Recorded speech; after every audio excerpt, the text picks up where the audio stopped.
A cada 38 minutos, um homem morre em decorrência ao câncer de próstata no Brasil. Esse dado foi divulgado pelo Instituto Nacional do Câncer, o INCA. O número é alarmante e, de acordo com os especialistas, o grande motivo de tantas mortes é a resistência do paciente em realizar o exame do toque. Mas qual é a idade ideal para começar a fazer os exames? Quais são os sinais de alerta enviados pelo corpo? A possibilidade de cura? Os tratamentos disponíveis? Essas e outras perguntas serão respondidas agora pela oncologista Alícia Miranda e pelo urologista José Tadeu. Eu sou Patrícia Batestin e esse é o Diálogo ZS Brasil.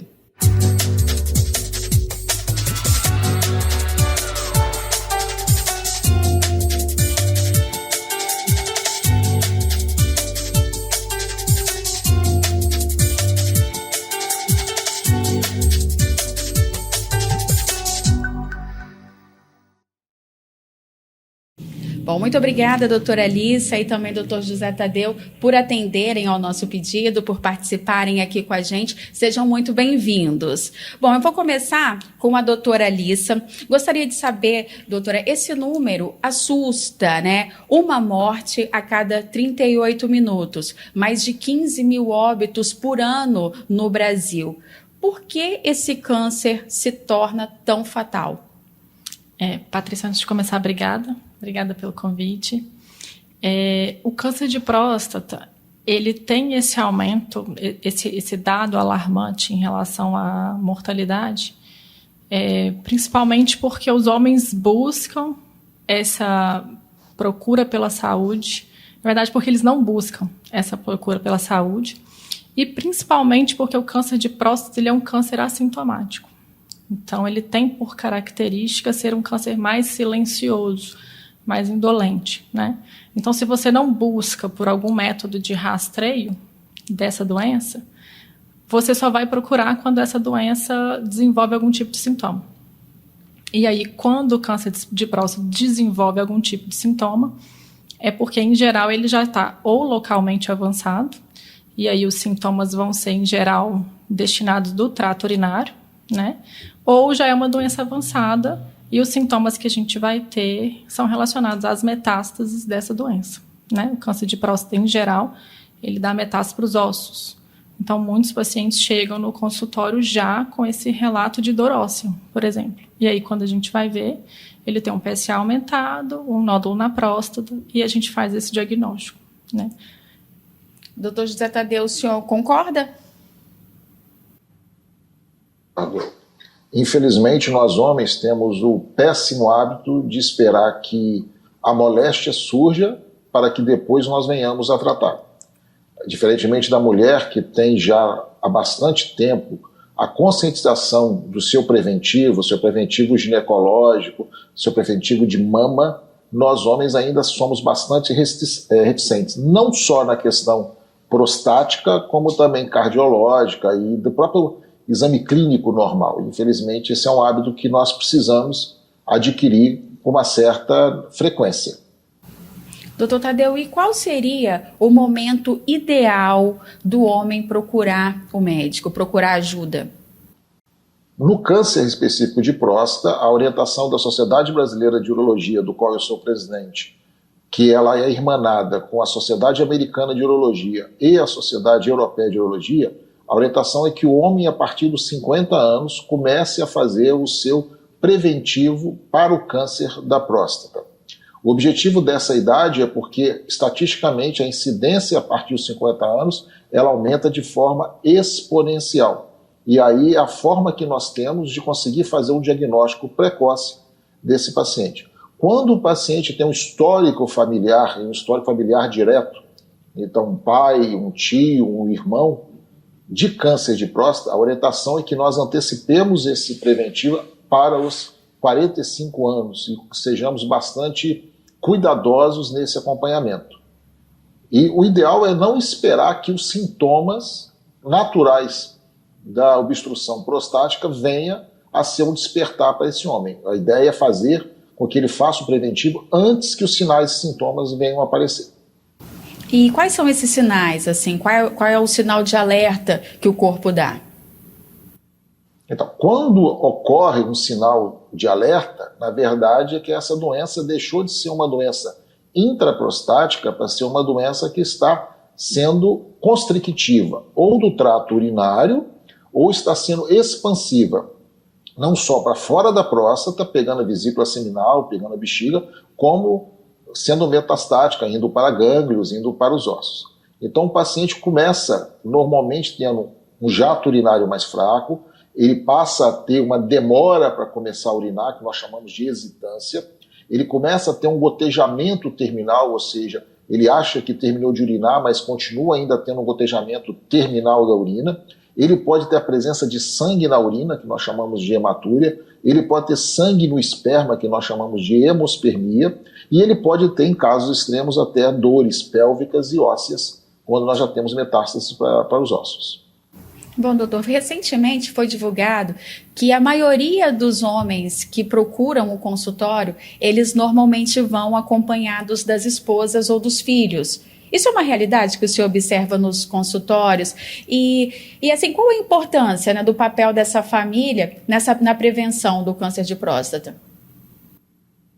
Eu costumo dizer para os meus alunos na universidade que o melhor amigo do urologista é a esposa.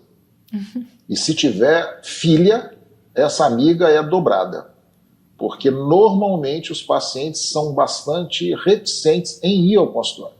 Existe um preconceito muito nosso de homens, né, latinos, quanto ao exame do toque retal. Né? Existe um pudor, existe uma suspeição de que vai perder a virilidade fazendo esse exame e automaticamente a maioria procrastina esse exame.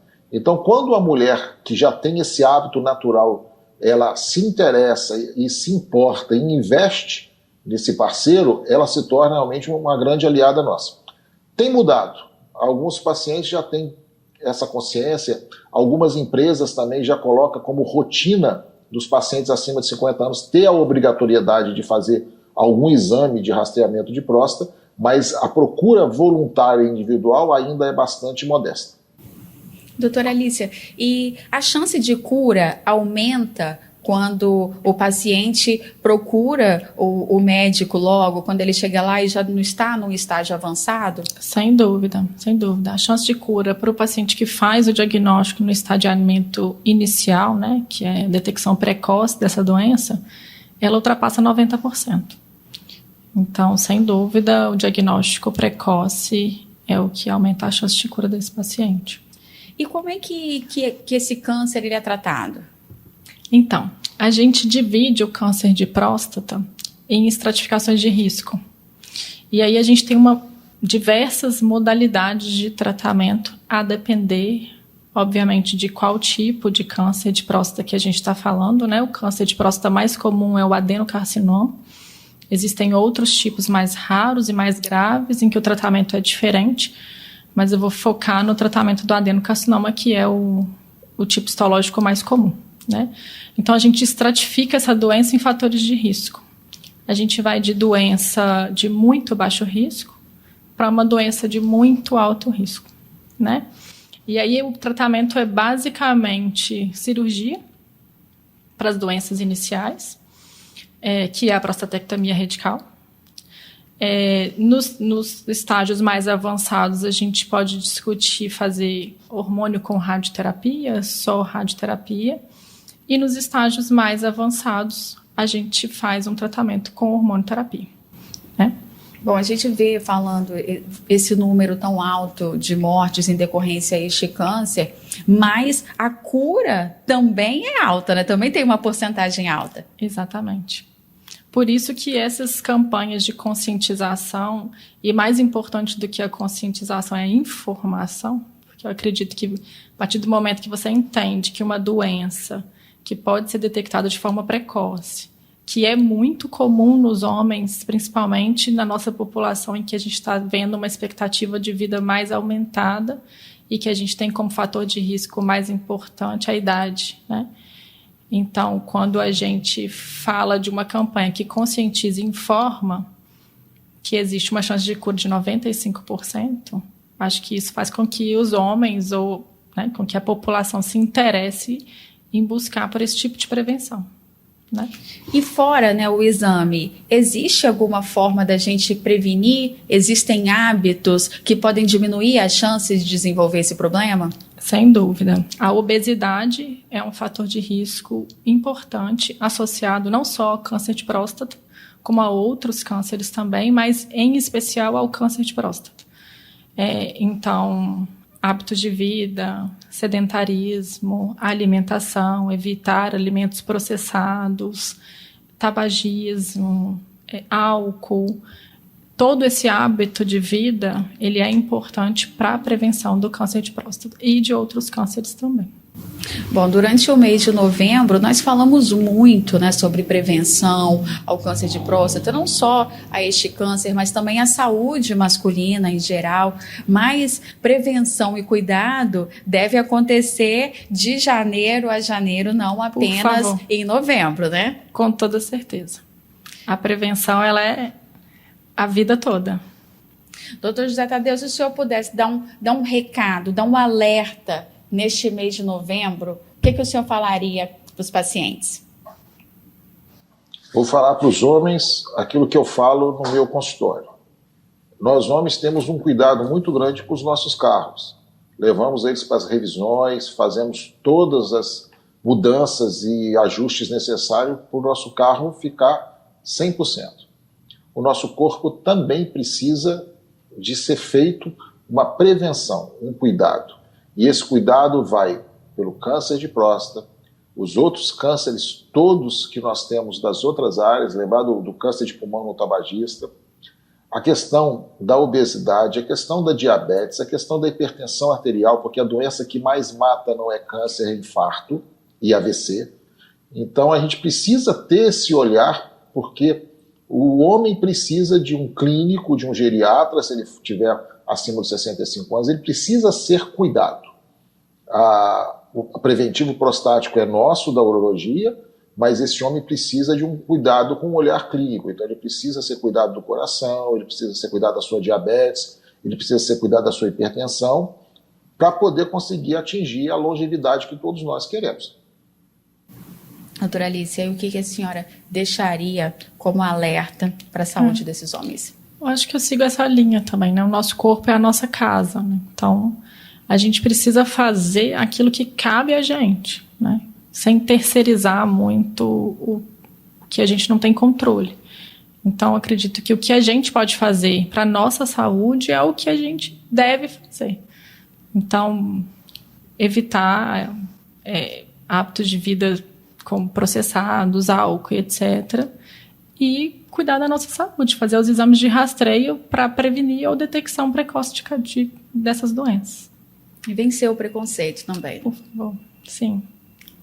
Bom, eu gostaria muito de agradecer a sua presença, doutora Alice. Eu que agradeço. Agradecer também, doutor, pela sua participação aqui com a gente. Muito obrigada. Acho que foi bem esclarecedor, né? Que bom. Eu que agradeço, em nome da Sociedade Brasileira de Urologia, o convite. É um empenho nosso há mais de 20 anos, o Novembro Azul, e a gente tem observado que, no decorrer dos anos, essa conscientização tem gerado e trazido mais pacientes aos consultórios, e nós fazemos uma avaliação que não vai só em cima do câncer da próstata. Nós também tratamos o tumor benigno, nós vamos atrás em outros tumores, tumores de rim, tumores de testículo. Das mulheres, as incontinências urinárias, nós acabamos dando essa assistência maior com essa divulgação. Então eu agradeço a oportunidade aí de estar falando com vocês.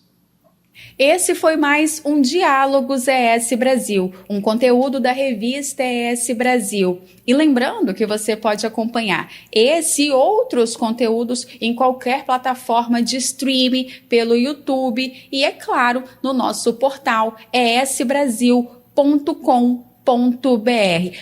E não se esqueça de acessar também as nossas redes sociais. Muito obrigada pela companhia e até a próxima.